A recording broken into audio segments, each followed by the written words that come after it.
мы делали предыдущее упражнение, и мы понимаем, что что-то из этого нам понадобится в следующем. So in the second exercise, we build on what we learned in the first one. То есть второе упражнение мы строим на том, что мы выучили в первом. Now, the learning objective, I already mentioned, it's one objective per training. Как я уже сказал, одна задача на тренировке.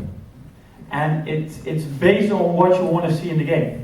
И это все построено на всем том, что вы видите в игре. So it's based on your principles and your intentions and your system of play. Это оно построено на принципах, на намерениях, на системе игры. So it can be within attacking, it can be within defense, or it can be within transition. Это может быть атака, это может быть оборона, это может быть перевод. Now, your learning objective can be either for the individual player or for the team. Tactical. Задача, которая изучается на тренировке, может быть индивидуальна, а может быть и для всей группы, для всей команды. If you have a tactical topic, it is possible to have an individual learning topic as well within the group topic. Mark, can you repeat it but slowly, please? If it's a tactical training, for example, Если это тактическая тренировка, например, and you have a tactical learning objective for the whole group, for the team, у вас есть тактическая задача обучить группу, всю команду. you can still have individual learning objective connected to the group learning Но objective. все-таки есть возможность сохранять задачу обучить чему-то еще индивидуально игрока. Or with technical training, Или если брать техническую тренировку. maybe today it's 1v1, Ну, сегодня это было 1 в 1. the opponent in frontal. Ваш соперник напротив вас. But I can give individual players some additional learning objective within that topic.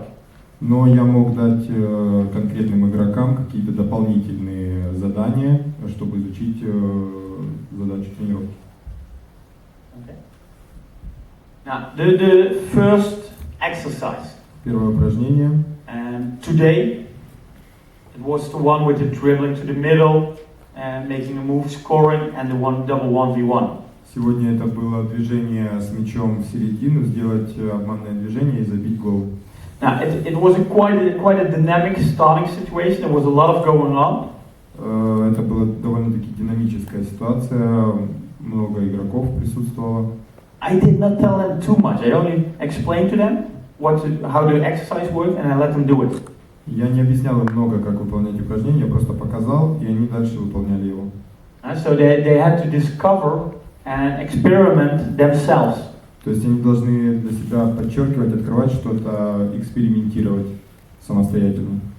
And I think at some moments there was some chaos. В каких-то моментах это было похоже на хаос. And chaos is, we coaches, we hate chaos in general. Мы тренера на самом деле ненавидим вот этот хаос. But chaos is good. Но хаос это все-таки хорошо. Because in chaos you have to make split-second decisions. Потому что в хаосе вы можете делать необдуманные и резкие решения. You don't know the exact outcome. Которые непонятно к чему приведут.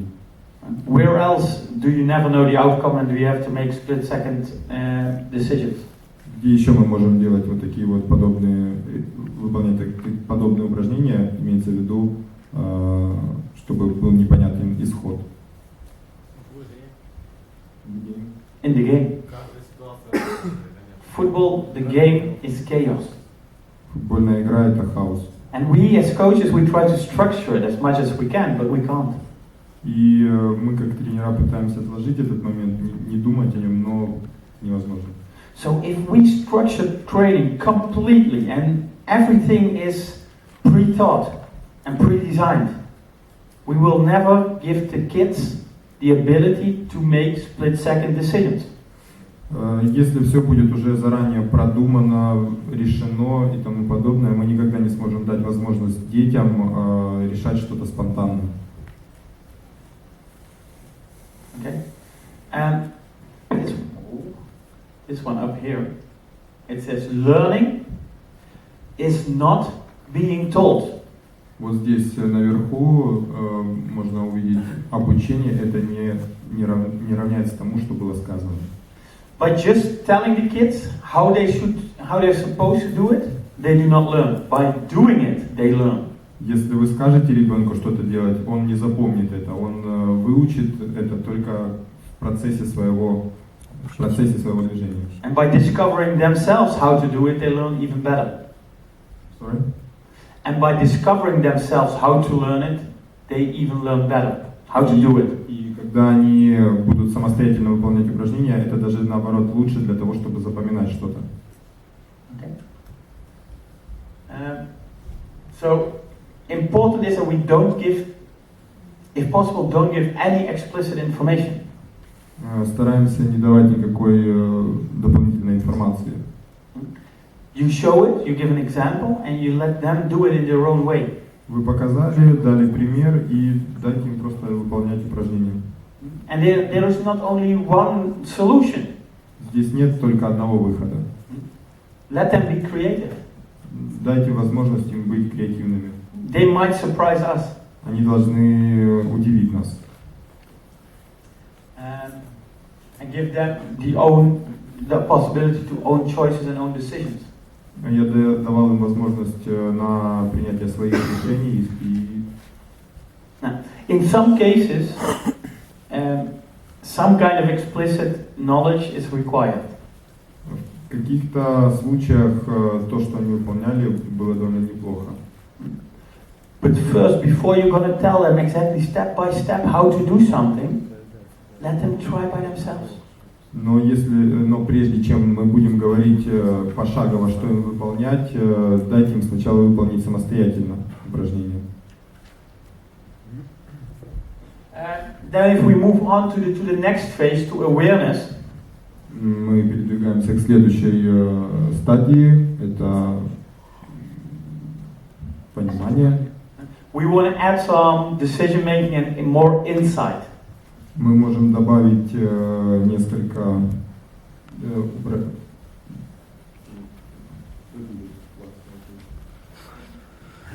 We want to enhance the decision making combined with more insight. Мы можем добавить какие-то их выборы, их решения какими-то факторами извне. And we do not focus necessarily on the execution or the outcome only. Мы не фокусируемся на выполнении, на том, насколько правильно они делают. And we manipulate the resistance a little bit. We manipulate the resistance.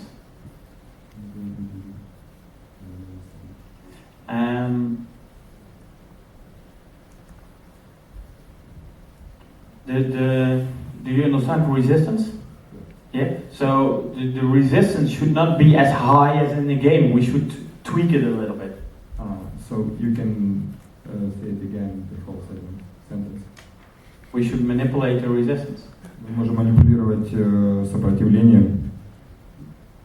And ask players questions. И задавать детям вопросы. By that decision, what do you reach? Подобные, что мы этим можем достичь? And whereby can you get to your goal? Что тебе нужно сделать, куда тебе нужно забить? Why do you make that decision? Почему ты сделал именно этот выбор? You make them think. Заставляете их думать. Plus, they explain their thoughts to you. Плюс они пытаются объяснить свои мысли вам. And if you understand how a certain player thinks, если вы понимаете, как определенный игрок думает, that makes you a better coach for that individual player.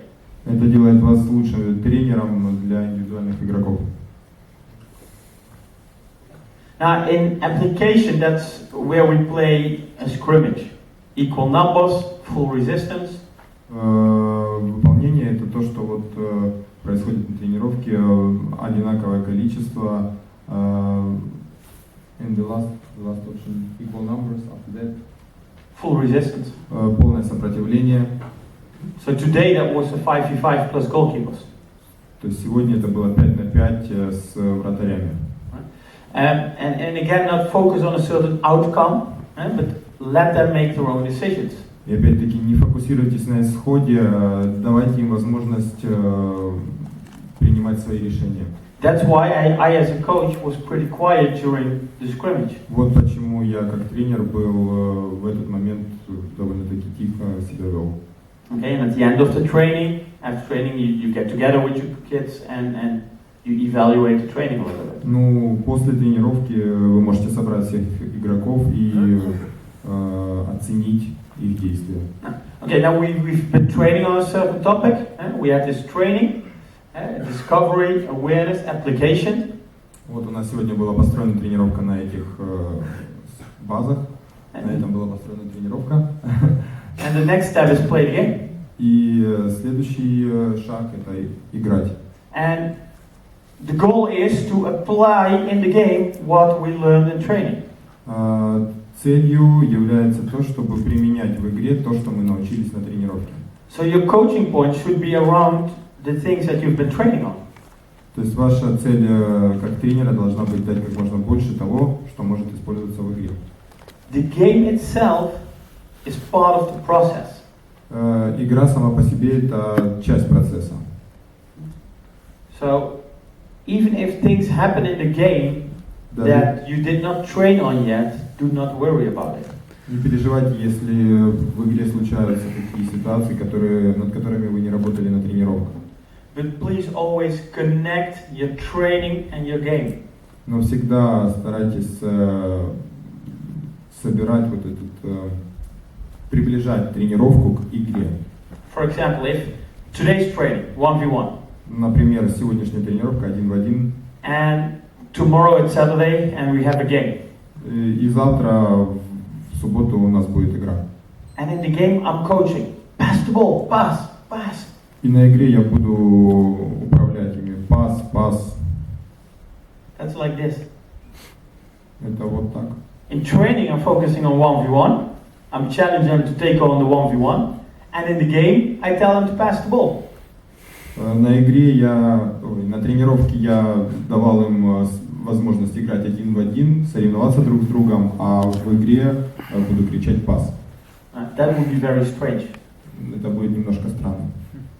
But it still happens. Но все равно это случается. Everywhere in the world, not only here, but Везде, во всем мире, не только здесь. now, also in games, and I know sometimes it's difficult for you as a coach, but give players freedom to explore, to discover, to make decisions, and to make mistakes.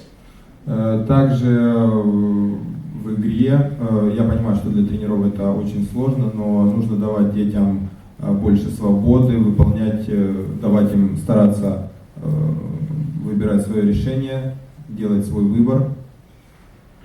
At which level are players not allowed to make mistakes anymore? В любом возрасте игроки выполняют ошибки, какие-то допускают ошибки.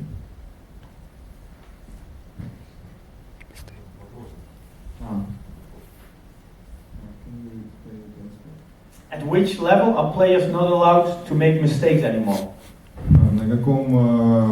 На каком уровне игроки больше не выполняют никаких ошибок? Профессионал уровня помойка.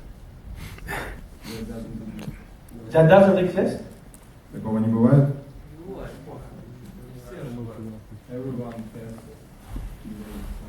Everyone makes mistakes.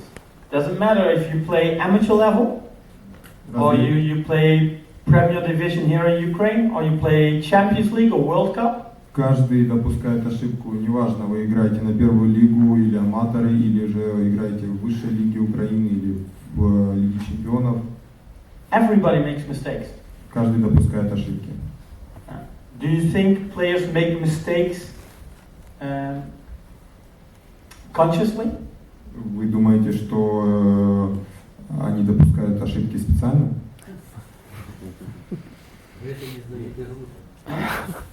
In general, huh? No, you agree they don't do that consciously, not deliberate, right?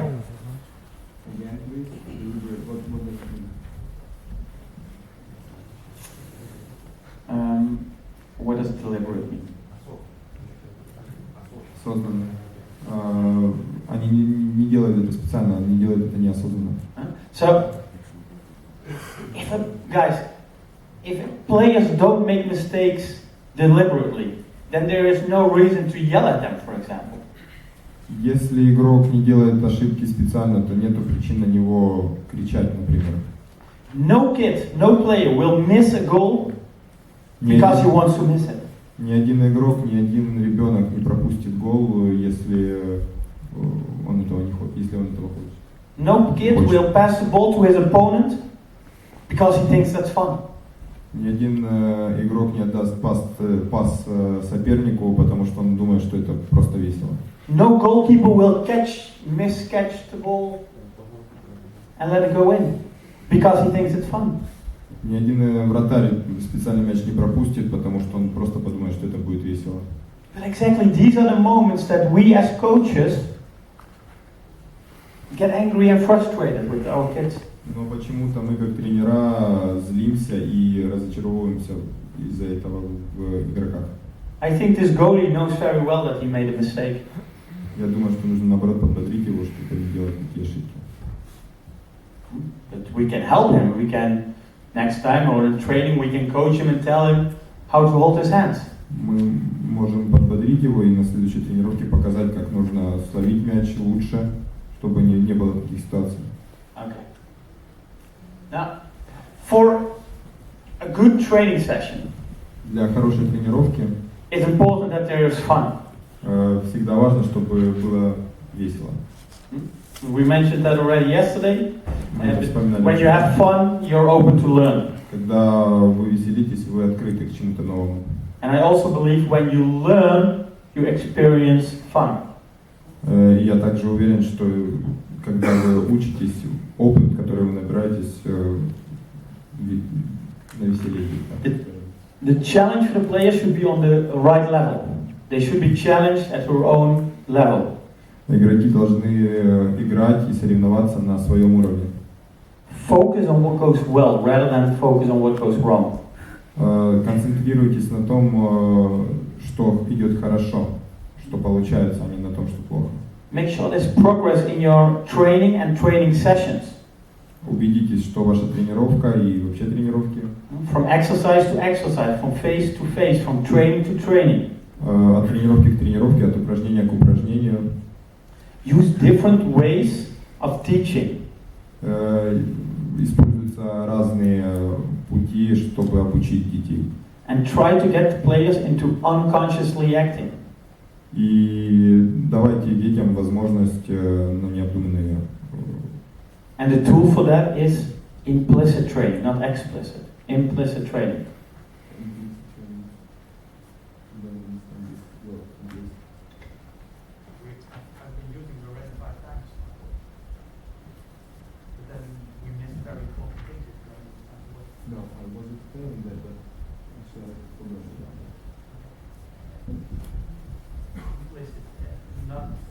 Do you know explicit?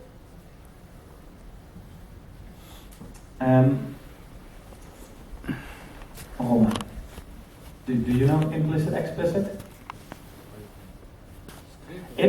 Well, I'll give an example. Явно, неявно. I don't know. I'll give an example. Very explicitly. Okay? Here you go. Pretend you have the ball, okay? Pretend you have the ball here. Forward. You're going to dribble with your right foot. Должен ехать дриблингом правой ногой. You go around with your right foot. You bend through your knee. Bend through your knee. Bend through your knee. Take this foot here. Now touch the ball outside left. Bend through your knee and accelerate.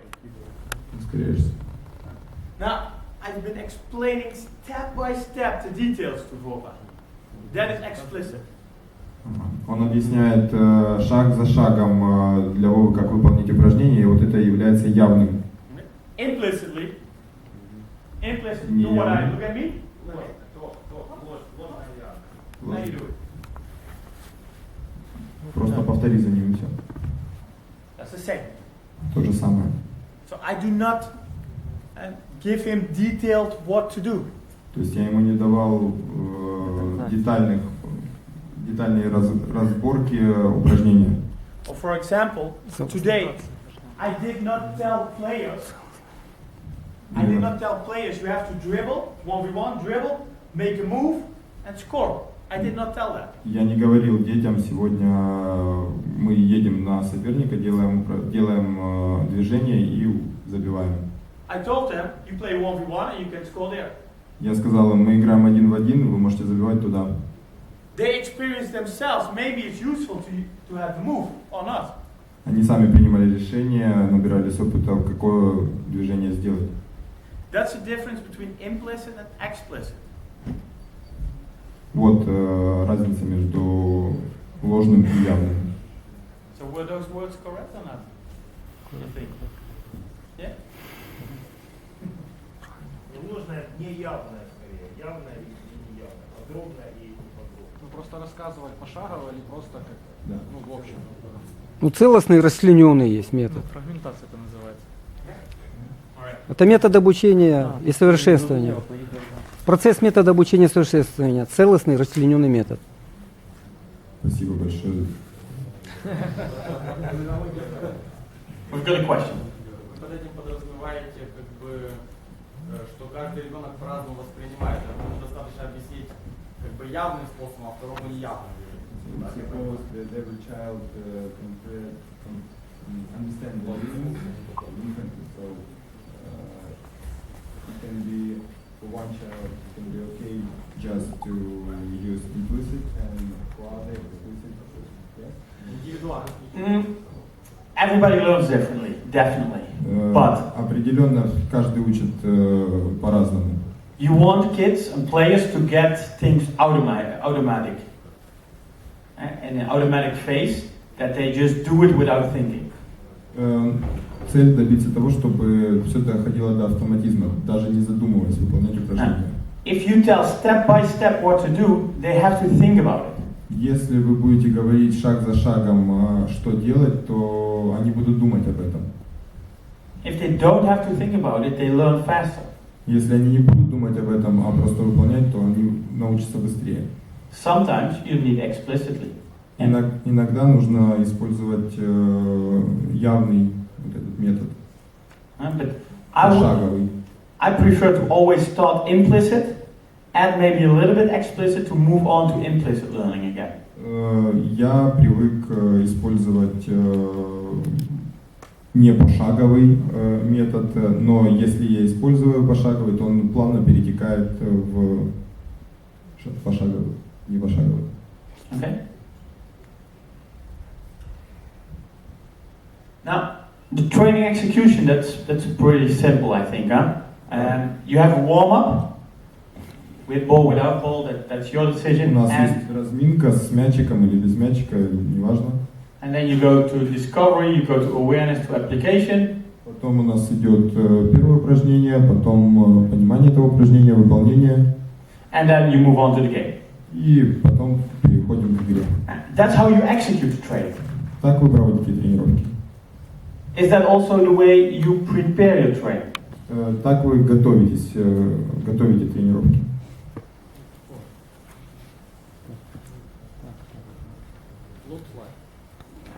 Who says yes? I prepare my training also in that order. Кто говорит first we show, then first we speak about the training, then show, and then I'm talking about preparation of your training session. Он говорит о приготовке к тренировке. Готовитесь к тренировке. So before training, you take a paper and you're going to write down your training session. Перед тренировкой вы That's my берете question. лист бумаги и План конспект. готовите тренировку. Do you do it in the same way? Warm up, 1, 2, 3. Вы так готовите тренировку? Разминка, 1, 2, 3. Yeah? Who says yes? Кто говорит да? Who says no? You say no? Почему нет? Не, не так, як первый. Естественно. Yes. Who else said no? There was somebody saying no. Кто-то еще говорит. Where did you go? Чи так готуємо тренування, чи не так? Ну, розминка основна. то Вы планируете тренировку, вот вы берете лист бумаги перед тренировкой, хотите сделать тренировку, ее по вот этому вот графику ее планируете или по своему какому? Приблизно. У вас идет первая разминка или футбол? I say no. I do not prepare my training session, warm up, discovery, awareness, application. Он готовит не так, он не использует разминка, потом первое, второе, третье упражнение. I prepare my training session the other way around. Я как раз делаю тренировку наоборот. I look at within my topic, Я смотрю на цель тренировки, I look at what happened in the game. посмотрю на то, что произошло в игре. From that situation in the game, I take it to my application phase in training. Из того, что происходило на игре, я перехожу в выполнение каких-то ошибок на игре. Then I simplify to awareness, and then I simplify to discovery. Потом я перехожу к следующей стадии готовности и после этого к открытию. So my preparation really goes like this. То есть моя подготовка тренировки выглядит вот примерно так. My execution, obviously, like this. Що як мінус 10, прийшли на футбол дали грати, їм без розминки, це без шансів. Готовятся к тренировке. Перед тем, как А, я це так неправильно бачить вперед футбол. они начинают с разминки. А, планують, понятно. А тренировку Is it проводять. clear or not, guys? If it's not clear, tell me. Говорите, если непонятно. I'll explain again. Говорите. Я еще раз объясню. Просто підготування до тренування чи проводити як тренування. Розумієте? Підготовку ми проводимо так само. Ми ігру зіграли і тоді дивимося, що нам потрібно в тренуванні провести. А іменно тренування ми проводимо розминку обов'язково перше. Ми не можемо думати над розминкою, це понятно. Ми від ігри відштовхуємося і побудова тренування від ігри.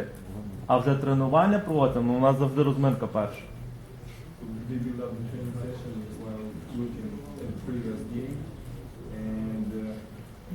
And as we are talking about preparation for the training session, and if we are talking about the doing training session, so first warm up and then exercise. So yes, within your training topic, you look at the game and you look at what you expect from players in the game. Да, если мы берем цель тренировки, то мы смотрим на то, что происходило в прошлой игре. And then you simplify. А потом мы идем по упражнениям. So I'll give you an example. Я, например, Let's say we play a game. We play 7v7. давайте представим, что мы играем 7 на 7. And I noticed that when my players, my attackers have the ball, they are scared to take on the 1v1. И я заметил, что игроки атаки, когда у них мяч, боятся идти в обыгрыш один в один. Instead of taking this risk, they'll turn and pass the ball to the midfielder or sometimes maybe even back. Вместо того, чтобы рисковать, обострять, они разворачиваются и отдают пас назад. Now, in my vision, I want to have creative, attacking, orientated players who dare to take on 1v1s and who are skilled to take on 1v1s. В моем понимании у меня должны быть креативные, одаренные игроки нападения, которые не боятся обострить ситуацию, которые умеют это сделать. Okay, so I have to simplify to application. Я должен облегчить немножко ситуацию. So maybe I play 3v3. Мы можем играть 3 в 3. With options to score on two